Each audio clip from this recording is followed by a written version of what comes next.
All right, folks, as we move on, it's been said by some that track and field may be on a decline due to the lack of monetary incentives that are available for athletes at some competitions. Sports marketer Carole Beckford joins us with her take on the topic. And this comes from an article that we read, and Coach Glenn Mills was suggesting that we have to move from being an amateur and, you know, professionalize track and field as they do in soccer and other sports. You buy that? Good morning. Welcome to Smile. Thanks as always for having me. You buy that? Of course. I mean, competition, track and field is now at the point, or sports is not at the point where it's about fierce competition, media rights, and appearance fees. And if you don't have all of that together, it's going to be problematic. And the athletes have to compete. So for every season, for some of the major sports, NBA, NFL, even in our own Premier League, you expect to have a view Arnett Gardens clash. You expect a Tivoli Arnett clash.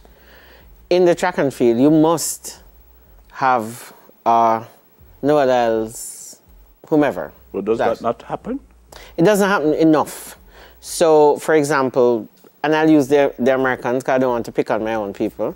Marcel Jacobs has been pulling out of meets for the last couple of weeks because it is alleged that he doesn't want to face Lord and Mike, Mr. Mills, if I'm listening, going to kill me. I don't remember the names of these youngsters now. But he's not facing his contender. So having won the Olympics, he hasn't raced against the guy who he beat in a long time. So back in the Diamond League days when they had Tyson Gay, Asafa, Hussein, there was an intention when they developed the 14... They had 14 Diamond League or Golden League meets, and they were supposed to run in at least 7. And of course, it never really happened because every season, you know there's going to be a clash on that. And then you have to be able to calculate that now and say, this is what TV rights is, and then pay the athletes. Because like the racers meet this weekend, it's going to cost, it could cost up to $1 million to have a solid 3-hour meet. $1 million what dollars? US dollars, miss. Yeah, because if you have... Between appearance fees and execution and to have you guys as broadcast partners and all that. So advertisers, you now know what it costs. And sports is that.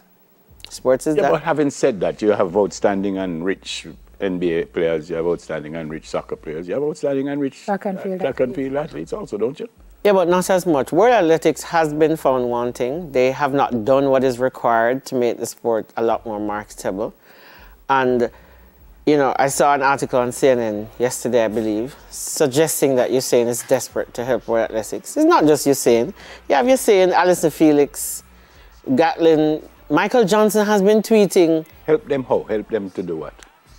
To lift the profile. Lift the profile of the sport. Magic Johnson is an owner in the NBA, and he does all that he can for the Lakers. Michael Jordan also. Yeah. Right? He does the Dodgers and so on. So I'm saying, and maybe, and I'm not putting any pressure, World Athletics, like Jamaica, has to incentivize the business of track and field so that people can find it necessary to invest. Because there are returns. If I'm putting up $1 million, what may I get out of it? May I get a building? May I get 50% off duty for the next set of equipment I order? That's business. And we have those models. So I'm sitting here.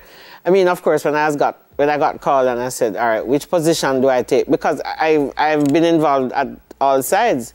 And the time has come for sport to be able to attract investors with the right incentives. So why are we not doing that? I don't think we take sports seriously as much as we should. Jamaica has such great world appeal. We're the biggest little dot on the map. So I find it so curious that we don't have the level of investment we need. We are going with a bag of things. I know, but if the governing body does not exhibit the value. So no matter what NBA does, NBA going to have, you know, all of these watchers and listeners. Which governing body are you talking about? The local one or the... Local and international, but World Athletics has to set the pace. So because we're falling in the top 5, which we're third, what, at the end of the day, what is that incentive for us? Do we get, for every medal, do we get $10,000? Or do we get additional equipment? Do we get a track? Do we get a track installed?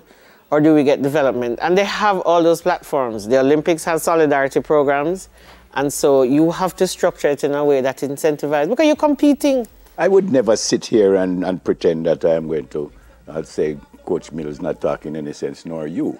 But something that you said, there is no way on God's earth the JFF could put on a game for 155 million Jamaican dollars. We are doing that for 3 hours.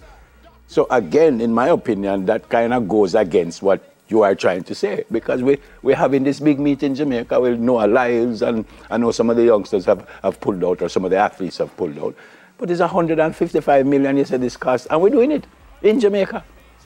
Yeah, but at the same time, though, we're doing it on a shoestring budget. And I'm sure Mr. Mills right now is probably calling to get additional support for it, whether through... We are doing it, and maybe I pray that he doesn't lose anything. Right. And maybe he will, who knows. But we're doing it, and as I said, I'll go back to you, $1 million US for a 3-hour program is not easy cheesy. No, but if you want to get the best, think about it. If you want to get Noah... What you pay for, right? Yeah, man. No, that's my point. But my point is, I'm agreeing with what you're saying. But you understand, Sim?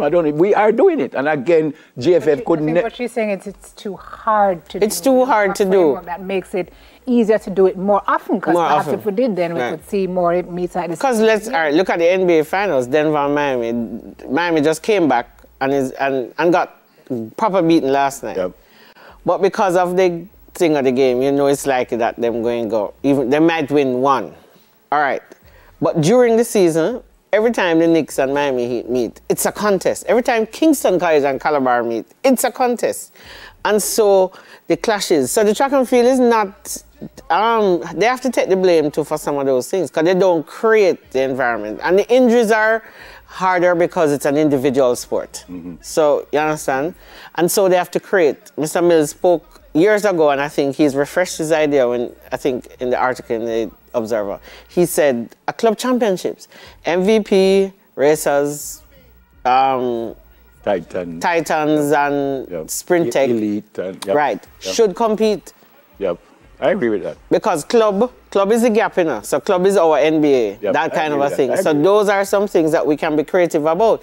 But if the incentive from the top is not making it worthy. Isn't one of the problems that we just don't have enough stars in this sport? When I say we don't have enough stars, worldwide I'm talking about. I mean they're all down here. I mean, you watch the NBA, you watch football, I mean, every single team. But NBA creates stars. But that's my point. But isn't that one of the issues that, you know, I mean...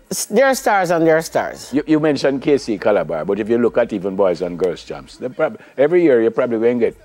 There's probably only 3 schools have a chance of winning every year. Yeah, but out of that, you get a little youth from Central High that... I agree also. Deal with the 800 proper. No, I agree also. But isn't that one of the issues that we just don't have the numbers? I mean, NBA, I don't know how many teams in the NBA, and you know... 32. Right, you know, and it's right across the United States. Isn't that one of the issues? Oh, that's NFL, man, I'll tell you foolishness. But NFL has 32. Right. No, but so the other thing never is that you have to create more opportunities for the people. So I think it was Noah, they're starting to, he was going to our games and they had him from his wardrobe. So like Westbrook, when him come out and him cut off pants. So you have to do things now because you're competing against the other sports and that's the dollar. So although sports is growing globally, track and field just have that little bit of something down the bottom here. I miss you saying for so many reasons, as you just said. Track and field isn't dying, but the value of it isn't growing. I miss him for so many reasons. Is it decreasing, or are we just... No, there are more countries that are participating in the sport, and there is a wider range of athletes. So the shot put guy, Krauser, he's winning he's throwing a world champion figure on the last throw. And in the last round of 6, they're tied and anybody can throw. So if you foul, you know. So it's getting more exciting. Triple jump, Shanika Ricketts. So you have, you know. Yep. Again, I'm repeating myself. I'm not going to disagree with the big man. But investment? No, let me tell you. I don't totally agree with everything that I'm... It's not dying. It's just not growing as fast as we could. Yeah. Clashes will help. Club championships will help, but World Athletics, and I actually suggested this to them, CONCACAF got a guy from the NBA and the marketing in CONCACAF changed. Integrate yourselves. Find somebody who can make it worthy for your sport to grow. Watch it rise. World best. Come out of retirement. No, he can't compete. No, he's... Come out of retirement. Oh, my God. You can walk down the track faster than some of them, man. He's 37 this year, Neville. He can run at 57 if he want. I'm greatest never seen. Facts. Let's do it. 2 people I want to come out of retirement. Yeah. No, he's going to take over World Athletics. World best and Sam Rooney. She's a sports marketer, our good friend, Carole Beckford. And after the break, finding love in Jamaica. Well, I found it.